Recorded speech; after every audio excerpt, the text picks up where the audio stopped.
বাবারা আমার মা আমেনা টুক টুক টুক টুক করে ওই রাস্তা দিয়ে চলে আসছে রে বাবা। এমত অবস্থা বাবা যেই জায়গাতে আব্দুল্লাহকে দাফন করা হয়েছিল ওই জায়গাতে গিয়ে উটটা একটু দূরে দাঁড়িয়ে দাঁড় করে দিয়া ওই জায়গাতে উটকে দাঁড় করে দিয়া বলে আইমান রে আমার বেটাকে নিয়ে তুমি এখানে একটু দাঁড়িয়ে যাও, দাঁড়িয়ে যাও, আমি একটু আসছি। টুক টুক করে বাবা গো আমার দয়ার নবীজির মা আমেনা স্বামীর কবরের কাছে গিয়ে বলছে স্বামী গো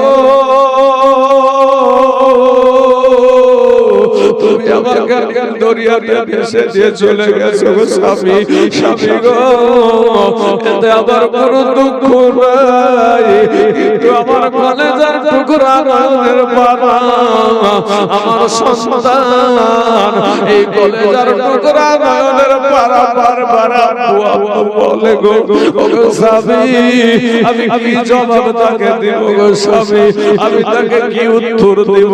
আমার বেটার কলেজে আমি আঘাত দিতে পারবো না গো স্বামী। অনেক কাটাকাটি করার পরে বাবা উট নিয়ে আপনার একেবারে মদিনাতে চলে গেলেন। বাবার আব্দুল ওয়াহাব জোহরীর বাড়িতে কিছুদিন কাটায়া দিলেন। আবার আমার নবী বলছেন মা গো তুমি না বললাম আমার কাছে নিয়ে যাবা, আমার আব্বাকে তো এখনো দেখলাম না। এ বাবা এখানেও কোনো কাজ হলো না। আবার আপনার মক্কা মদিনা থেকে মক্কার দিকে রওনা হয়েছে। এইদিকে আব্দুল মুতাল্লিব বলেছে আমেনা রে ওরে বিটি আমেনা তুই বাবার বাড়ি যেতে বেশি দিন থাকিস না রে আমেনা। এই বুড়া আব্দুল মুতাল্লিব আমার বেটা আব্দুল্লাহর কথা মনে পড়লে আমি তোর মুখখানা দেখে আমার জানটা ঠান্ডা করি রে বিটি আমেনা। আমেনা রে এই বুড়া বাপটাকে আর কষ্ট দিস না রে আমেনা।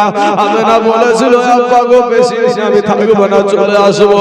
এরে বাবা এই যে গেছে আর আমেনা ফিরবে না।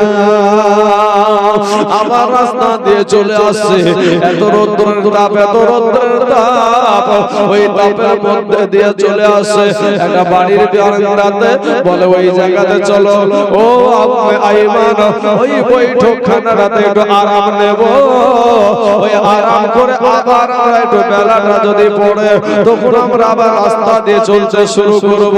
আমার দয়ার নবী মায়ার নবী বলছে মা গো কারো অনুমতি ছাড়া কারো বারান্দায় আমি জায়গা নিতে রাজি না। এ মুসলমান নবী আমার কত নেই পরায়ণ ব্যক্তি ছিল গো। এবার আমার যাই হোক আমি বাবাজি আরো সামনে বেশিক্ষণ বেড়ে যাব, এর কারণে আমার মা আমেনা আবার চলে আসতে শুরু করলো। আবার সেই আবু বাবা নামে জায়গায় যেখানে আমার নবীজির আব্বাজানকে দাফন করা হয়েছিল ওই জায়গাটাতে আসার পর আবার বাবা আমার মা আমেনা কবরের কাছে চলে গেছে। কবরের কাছে গিয়ে বলছে যে স্বামী গো স্বামী আমি কি দিয়া বুঝাবো স্বামী, আমি তো আর পারছি না। এইদিকে মা আমেনা বাবা স্বামীর কবরের কাছে খাতনা করছে, আর এইদিকে আমার দয়ার নবী আমার মায়ার নবী উম্মে আইমানকে ডাক দিয়ে বলে উম্মে আইমান গো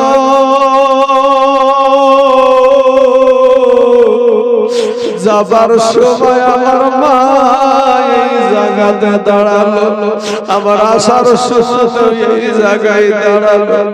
বলো গো উম্মে আইমান ওই জায়গাটাতে কে শুয়ে আছে, ওই জায়গাটাতে কে শুয়ে আরাম করছে গো উম্মে আইমান একটা বার বলো গো উম্মে আইমান। উম্মে আইমান কথা বলতে পারছে না, উম্মে আইমান কোন সময় কথা বলতে পারছে না, বলতে যে নবীর মুখখানা কালা হয়ে যাবে, মুখ নবীর মনটা ভার হয়ে যাবে। এবার উম্মে আইমান যখন মুখ না খুলেছে আমার দয়ার নবী মায়ার নবী এটা ডাক দিয়ে বলছেন ওগো উম্মে আইমান আর আমাকে বলতে হবে না। আমি জানি গো উম্মে আইমান আমার আব্বা জান দুনিয়ার জমিনে নাই, আমার আব্বা দুনিয়ার জমিনে নাই।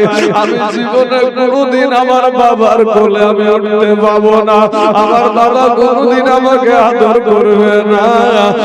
উম্মে আইমান এই জায়গাটাই তুমি একটু দাঁড়িয়ে যাও, আমি আমার বাবার কবরখানায় একটু জিয়ারত করে আসি।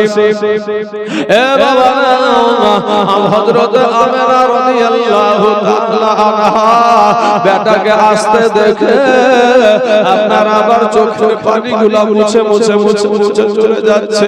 এসে বলে মা গো, ও মায়া আমার বলো গো মা, তুমি যাবার সময় এই জায়গায় তুমি দাঁড়িয়েছিলে, আবার আসার সময় তুমি এই জায়গায় দাঁড়ালে, বলো গো মা এই জায়গাটা কে শুয়ে আছে গো মা? আমেনা বলতে পারছে না, বেটারে এই জায়গায় তোর আব্বা শুয়ে আছে এটা বলতে পারছে, কারণ আমার দয়ার নবীর মনে কষ্ট লাগবে গো। আমার দয়ার নবীর কষ্ট লাগা মানে আমার আল্লাহকে কষ্ট দেওয়া। আমেনা কথা বলতে পারে না, বুক ফুটে তো বুক ফুটে না রে বাবা। আমার নবী বলছে মা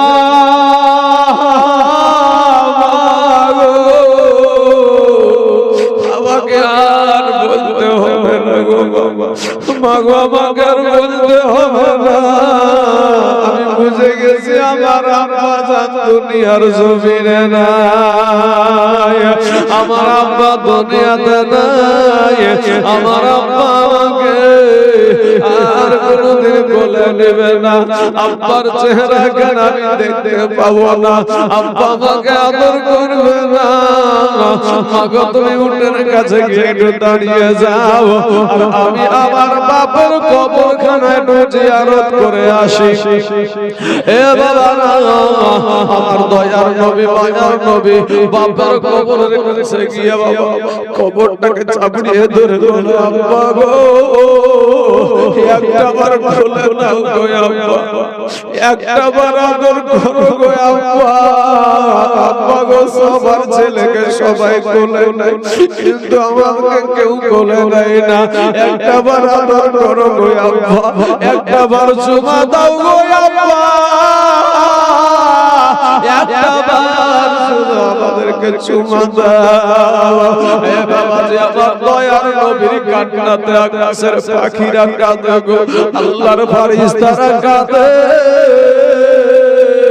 আসমান জমিন থরথর করে কাঁপতে শুরু হয়ে গেছে।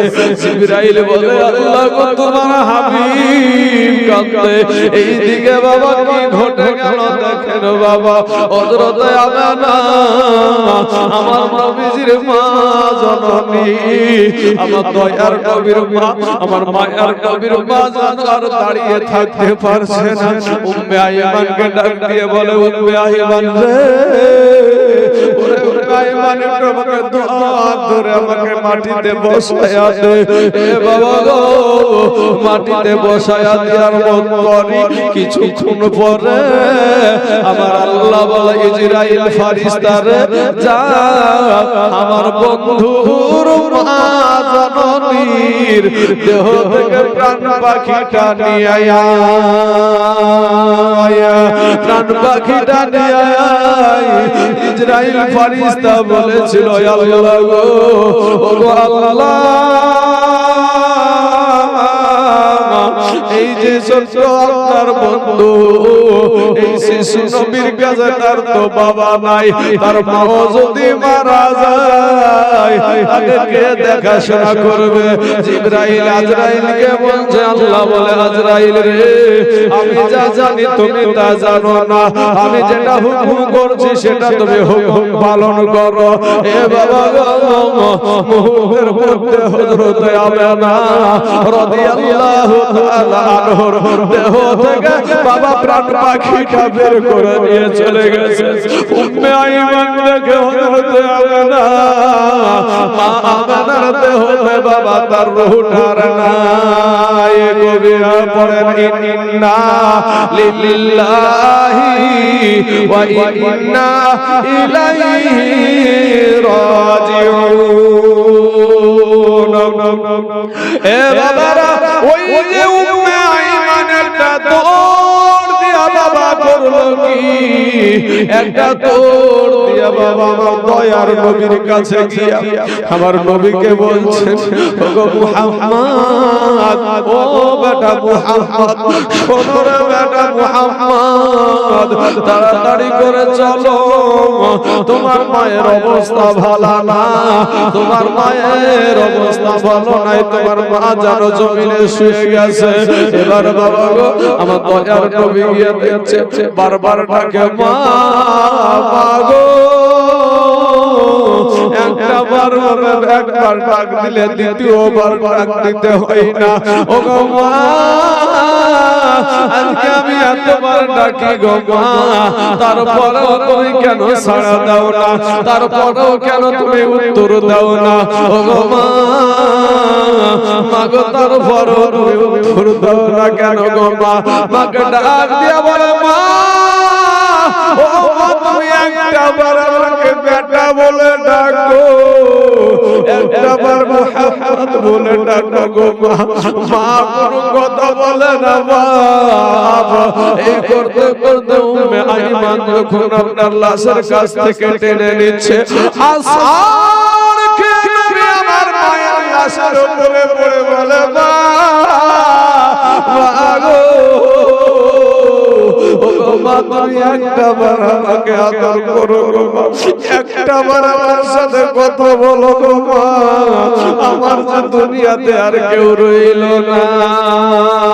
কেমনে গেলাম এ ফাঁকি দিয়া মাগো মায়া ফেলে, দিবানিসি তু সে রাগুন হৃদয়ে জলে।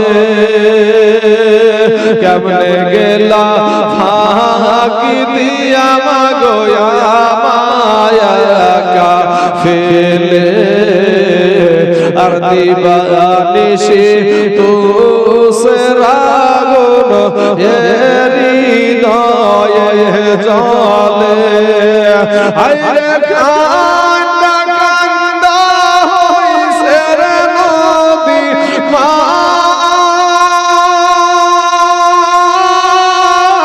কান্দা কান্দা হইছে রে নবী আমার নয়ন জলে। দিবানিসি তু সে রাগুন হৃদয়ে জলে। কেমনে গেলা ফাঁকি দিয়া মাগো আমায়া ফেলে, আর দিবানিসি তু সে রাগুন হৃদয়ে জলে। আদর করে নাইনি গো কেউ আমায়া, আদর করে নাইনি গো কেউ আমায় কোলে তুলে। কিছুদিন দূর করিয়া আবার যাই যে ফেলে, আমায় কে দিবে আর সান্তনা গো মা,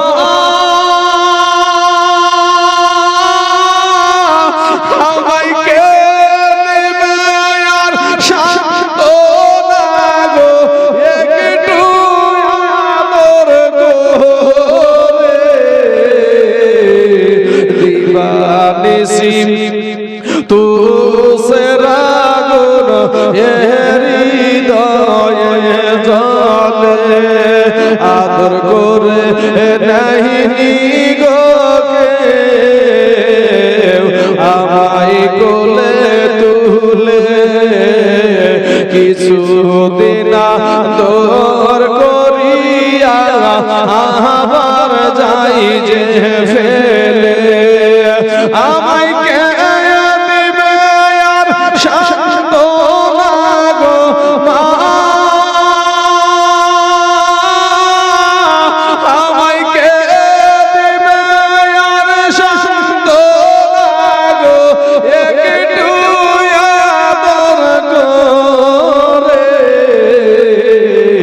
দিবানিসি দুসরা গুণ হৃদয়ে জলে কেমনে গেলা ফাঁকি দিয়া মাগো আমায় একা ফেলে দিবানিসি দুসরা গুণ হৃদয়ে জলে মা জননী আছে গো যার এই ধরণীর তরে মা জননী আছে গো যার এই ধরণীর তরে সেই মাকে গো রিয়া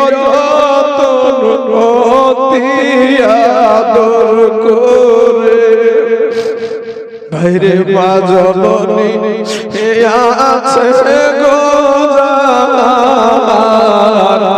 এই ধরণীর তরে সেই মাকে গো রিয়া যতন অতি আদর করে তোমরা ভুলে না গো মা তোমরা ভুলে না গো জননী রাখো আদর করে দিবানিসি দুসরা গুণ হৃদয়ে জলে কেমনে গেলা ফাঁকি দিয়া মাগো আমায় একা ফেলে আর দিবানিসি দুসরা গুণ হৃদয়ে জলে আল্লাহুম্মা সাল্লি আলা সাইয়্যিদিনা মাওলানা মুহাম্মদ ওয়া আলা আলি সাইয়্যিদিনা মাওলানা মুহাম্মদ মুহাম্মাদিন সাল্লু আলা মুহাম্মদ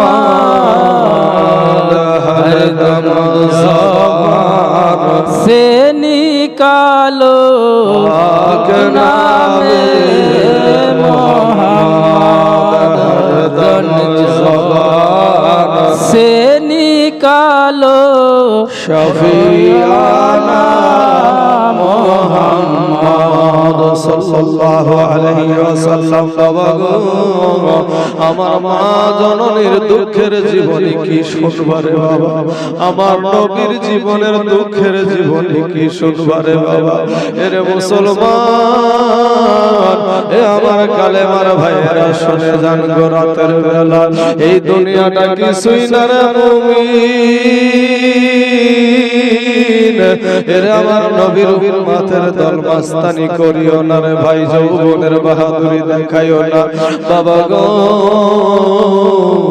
আমার দয়ার নবী নূর নবী মায়ার নবী বাবা বুঝায়া সুজায়া মানুষ এসে যখন কবর ঘোড়া শুরু হলো এই কবরের ভিতরে আমার নবীজি যখন আছাড় খেয়ে পড়েছে, ডাকে দেয় মা গো, ও গো মা একটা বার বেটা বলে ডাকো, একটা বার মুহাম্মদ বলে ডাকো, একটা বার আমাকে আদর করো গো মা।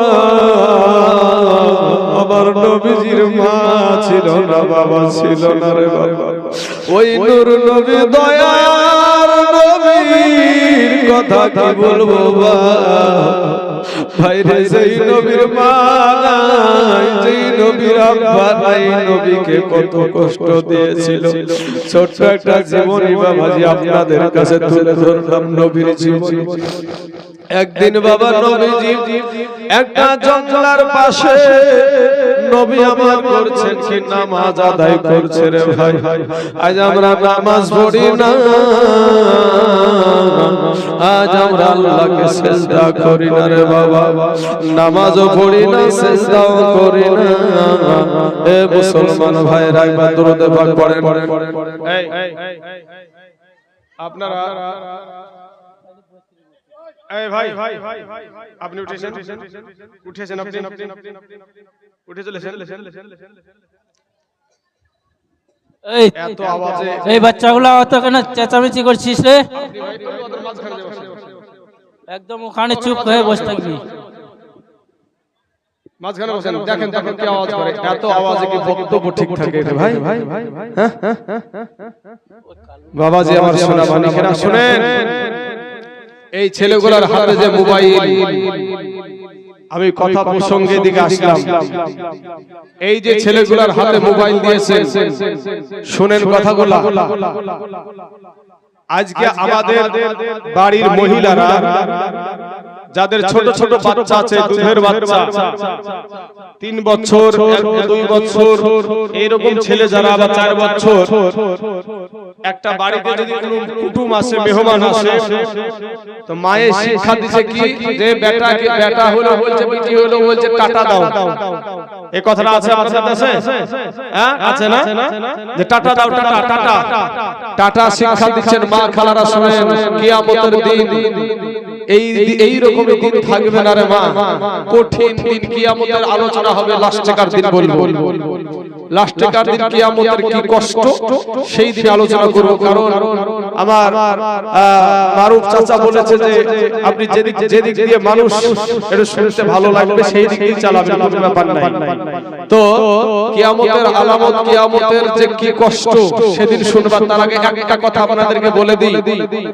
এই যে সন্তানদের হাতে মোবাইল এখানে চলছে, সব বাচ্চারা মোবাইল নিয়ে গাড়াগাড়ি করছে, মানে আমি চিন্তা করছি কমিটির লোকেরা এটা দেখুক, আমি কিছু বলবো তো না বললেও বাবাজি সময়তে হয় না।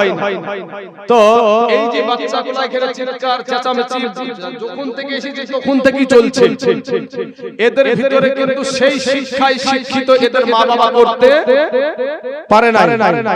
এখানে শুধু যে একেবারে ছোট কাঁচা ছেলে আছে তাও না, কিছু কিছু ছেলেও কিন্তু বড় ছেলেগুলো আছে, এরাও কিন্তু একই অবস্থায় ঘটাচ্ছে। ওই যে শিক্ষা দিয়েছে টাটা দাও, কিন্তু আসল শিক্ষাটা কি ছিল? সালাম দাও। মেহমান বিদায় হচ্ছে সালাম দাও, আসসালামু আলাইকুম এটা বলো। ওই শিক্ষাটা তোমাদের সন্তানকে দাও নাই। তোমার এই সন্তানগুলা কিয়ামতের দিন বলবে, আল্লাহ এই মা ছিল আমার গার্জিয়ান, এই বাবা ছিল আমার গার্জিয়ান, অথচ একটা দিন মসজিদে যাওয়ার জন্য আমাকে একটা থাপ্পড় মারেনি, কিন্তু অন্য কাজের জন্য আমাকে বেত্রাঘাত করেছে। ওগো আল্লাহ, আমাকে যদি জাহান্নামে দাও, আমার মাকে আগে জাহান্নামে দাও, আমার বাপকে আগে জাহান্নামে দাও। সুবহানাল্লাহ সুবহানাল্লাহ। বুঝবা মা, এই যে মোবাইল দিয়ে দিয়েছো বেটার হাতে। আচ্ছা ভাই, যুবক ছেলেরা ভাইরা, ফেসবুকে শুধু ভালো ছবি আছে দেখে ভাই, ফেসবুকে শুধু ভালো ছবি আছে, ন্যাংটা ছবিও আছে। হ্যাঁ, এই ন্যাংটা ছবি আলা ফেসবুক চালাতে দিয়েছে তোমার বেটাকে। ছোট ছোট ছেলে ছেলে বাবাজি দেখবেন কাঁচা বাদাম আর ভাজা বাদাম লেপা ই চলে চলে না, কাঁচা বাদাম বাবা ভাজা বাদাম খুব ভাইরাল হয়েছিল। তারপরে আমাদের এলাকায় উঠেছে শফিক এই দেখ শফিককে খুব চিনে। তো বাবাজি এই শফিকের বাড়ি হচ্ছে নদিয়া এলাকায়, আমার মহিলা মাদ্রাসা পার করে চলে যেতে হবে। তোকে কারো পশ্চিম মালা যত তুল্য বাংলা আছে তত তুল্য এতটুকু ছেলেরা এই বাবাজিকে জিজ্ঞেস করে কিন্তু শফিককে চিনছে, শফিকের মতন যারা হচ্ছে তারাই শফিককে চিনছে। মুসলমান যুবক ছেলেরা, আমার মা খালারা, নিজের সন্তানকে সুশিক্ষা দেন, কুশিক্ষা দিয়েন না। একটা কথা, সিম্পল একটা কথা আপনাদেরকে বলি, আমি অন্যদিকে টানাটানি করব না। আমার নবীর জীবনী যেটুকু বলবো নবীর কথাই বলবো। তবে বাবা একটা কথা আমি বলি, মা আমাকে যে আমার মা বাবা পড়িয়েছে মাদ্রাসা লাইনে, খোদার কসম করে বলি মা, মাগো ও মায়ের রাসূল, খোদার কসম করে বলি মা, দুনিয়া একদিকে, আমার মা বাবাকে নিয়ে আমি একদিকে। কারণ হলো আমি আজকে একটা অন্যটা ঘরের মেয়েকে বিবাহ করেছি, তার কথাবার্তা শুনে যদি আমার মা বাবাকে বৃদ্ধা আঙ্গুলি দেখাই, আমি যতই বড় বক্তা হই রে ভাই, আর যতই বড় আমি লেকচার দেনা হই না কেন, মক্কা মদিনার যদি ইমামও হয়, তারপরেও আল্লাহর জান্নাতে যাওয়া হবে না। এই শিক্ষাটা কিন্তু আমার মা বাবা দিয়েছে। আমার মা বাবা না দিলেও এমন জায়গাতে শিক্ষা করাইছে আমাকে, সেই জায়গাতে আমি দেখেছি যে আমাদের পায়ের তলে হলো জুতা। আমাদের পায়ের তলে কি? আমাদের পায়ের তলে জুতা, আর মায়েদের পায়ের তলে হলো আল্লাহর জান্নাত। জোরে বলুন সুবহানাল্লাহ, সুবহানাল্লাহ। আমাদের পায়ের তলে জুতা, আর আমার মায়ের পায়ের তলে হলো জান্নাত।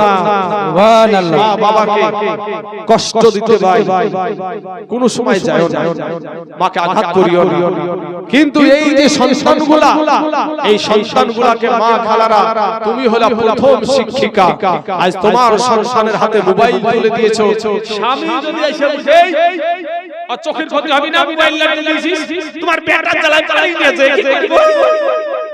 14 রকমের হিস্টরি শুনি আমি আপনাকে মনে রাখা দিল। কি করবেন? কিছু করার নাই বাবা। এখন আরেকটা বিষয় হলো কিয়ামতের আলামত, কিন্তু এটাও যে এমন একটা দিন আসবে নারীরা নেতৃত্ব দেবে, নারীরা নেতৃত্ব দেবে, নারীর কথাতে স্বামী চলবে। এটা চলছে তো আমাদের এলাকায়, যে নারীর কথা, বিবির কথাতে স্বামীকে চলবে। এটা হলো কিয়ামতের আলামত। তাই আমার মা খালাদেরকে বলবো যে মা, তোমরা একটু নিজের সন্তানগুলোকে সুশিক্ষায় শিক্ষিত করিও। বাবা যারা, আমার ভাই যারা, আমার আব্বা যারা, আর প্রেম করতে হলে নবীর সাথে করিও, ঠকবা না। আল্লাহর সাথে প্রেম করলে ঠকবে না। যারা আল্লাহকে তালাশ করে, ডানে তাকায় তবু আল্লাহ তালাশ করে, বামে তাকায় তবু আল্লাহ তালাশ করে, সামনে তাকায় তবু আল্লাহ তালাশ করে, পিছনে তাকায় তবু আল্লাহ তালাশ করে। আজ মাগো, আপনার সন্তানগুলো এই রকম শিক্ষা দিয়েছে যে কোন জায়গায় কি করতে হয় সেটা জানে না, একটা আদর্শ নাই। কিন্তু দেখো মা, তোমার মতো একজন নারী, যার নাম, যার সন্তানের নাম হলো খাজা মাইনুদ্দিন চিশতি রহমাতুল্লাহ আলাইহি, এই খাজা মাইনুদ্দিন চিশতি রহমাতুল্লাহ আলাইহি যখন ভারতের জমিনে পা রাখলেন, 80 থেকে 90 লক্ষ বিধর্মীকে কালেমা পড়ে মুসলমান বানিয়েছিলেন। জোরে বলুন সুবহানাল্লাহ, সুবহানাল্লাহ। পরে যখন মায়ের কাছে যখন যাচ্ছে তো বড় আনন্দিত, মনটা বড় খুশি। এ মহিলা ভাইয়েরা, একটা পুরুষের এখান থেকে আওয়াজ আসে না, আপনাদের আওয়াজ থেকে নিশ্চয় আসে। আল্লাহু আকবার। যেখানে যাবে সেখানে কাচার বাচার শালিকাল করে কি গো? হ্যাঁ বাবা যে আমার মা শোনা, তোমার গলার আওয়াজটাও হলো পর্দা। তোমার যদি মাথা দেখা যায় আল্লাহ জাহান্নামে দিবে, এক সেকেন্ডের আযাব সহ্য করতে পারবে না। আমি ওয়াজ করতে করতে আমার নবীর মুহাম্মদের চোখের পানি এমনি এমনি আসে না। নবীর প্রতি প্রেম লাগে, ভালোবাসা লাগে, আর নবীর জন্য যদি চোখের পানি আসে, ওই চোখের পানিটা আল্লাহর কাল কিয়ামতের মাঠে নাজাতের কান্ডারি হয়ে যাবে। জোরে বলুন সুবহানাল্লাহ, সুবহানাল্লাহ। জাহান্নামের আগুন ভাই, দুনিয়ার টিউবওয়েলের পানি, কুয়ার পানি, বিলের পানি, খালের পানি, সাগরের পানি, কোন পানি থেকে জাহান্নামের আগুন নিভবে? কোন পানিতে নিভবে না। যদি নিভে সেটা হলো চোখের পানি। জোরে বলুন সুবহানাল্লাহ। খাজা মাইনুদ্দিন চিশতি রহমাতুল্লাহ আলাইহির মা কেমন আর আপনি কেমন মা দেখেন। খাজা মাইনুদ্দিন চিশতির হাতে যখন 80 থেকে 90 লক্ষ বিধর্মী কালেমা পড়ে মুসলমান হয়েছে, তাহলে মনটা বড় আনন্দ নাকি? মনটা বড় খুশি। এমতো অবস্থায় বাড়িতে গিয়েছে মায়ের কাছে, খুব আনন্দ। মা ডাক দিয়েছে, বেটা কাঁদো কেন? ও বেটা তুমি কাঁদছো, তোমার এত আনন্দ কেন? বেটা তুমি এত আনন্দ উল্লাস করছো, ব্যাপার কি? তখন মাইনুদ্দিন চিশতি রহমাতুল্লাহ আলাইহি বলছে, মা গো